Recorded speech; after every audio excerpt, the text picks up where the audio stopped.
আসসালামু আলাইকুম ওয়া রাহমাতুল্লাহি ওয়া বারাকাতুহু। আশা করি আল্লাহর রহমতে আপনারা সবাই ভালো আছেন। আলহামদুলিল্লাহ, আল্লাহ আমাকেও ভালো রাখছে। অবশ্য আমি উমরা করে আসলাম মাত্র, আবার গেছিলাম রাত্রে, তো আবার এখন উমরা করে মাত্র আসলাম। আইসা আবার দোকানে এখন পর্যন্ত বাসায় যাই নাই, কারণ সকালবেলা দোকান খোলার কথা ছিল আমার। তো আমি যেহেতু ছিলাম না, আসতে পারি নাই। তো আমার সাথে যে আরেকজন কাজ করে সে ছিল, তো তারপর সে এখন ঘুমাইতেছে আর এখন আমি করতেছি। হয়তো আমি আরও ঘন্টা 3-4 ঘন্টা আরও থাকতে হইব।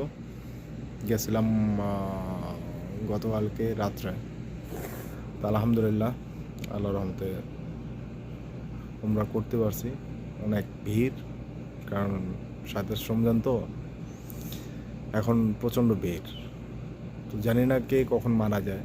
আল্লাহ আমাদের প্রত্যেকটা মুমিন মুসলমানের বা যারা এই পৃথিবী থেকে বিদায় নিয়েছে, যে সকল মুসলমান ভাই ও বোনেরা, তাদেরকে যেন আল্লাহ যেন জান্নাতুল ফেরদৌস নসিব করে, এবং যারা এই দুনিয়াতে এখন বর্তমানে জীবিত আছে তাদের সকল ধরনের সমস্যার সমাধান যেন হয়, বা সকল বিপদ আপদ থেকে যেন আল্লাহ যেন তাদেরকে রক্ষা করে।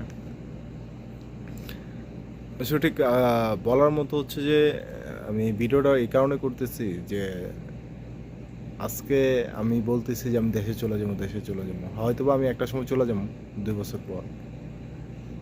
হয়তোবা এখন আমি চাইলে যেরকম উমরা করতে পারি, কিন্তু সেই জিনিসটা করতে পারবো না। হয়তোবা তখন আমার মেলা টাকা খরচ করে আবার এই দেশে আসতে হবে উমরা করার জন্য। গত মাসও গেছিলাম, কারণ এই একটা জিনিসের কারণে মন খারাপ হয়। তারপরও কি করার, যখন হয়তো আমার নিজের জন্মভূমি মাতৃত্বের টানে, তো অবশ্যই আমার নিজের দেশে চলে যেতে হইব। আর আমি এই দেশে কখনো স্থায়ী না, আমি আর বাংলাদেশে স্থায়ী। যদি বাংলাদেশে কিছু একটা করতে পারি, সেটা হচ্ছে যে আমার জন্য অনেক কিছু। আমি ছোটোখাটো যদি কোনো কিছু করতে পারি হালালভাবে, সেটা আমার জন্য বিশাল কিছু। আশা করি আপনারা আমার জন্য দোয়া করবেন মন থেকে। আল্লাহ যেন আমাকে যেন মাফ করে, আর আল্লাহ যেন প্রতিটা মানুষের মনে আশা পূরণ করে।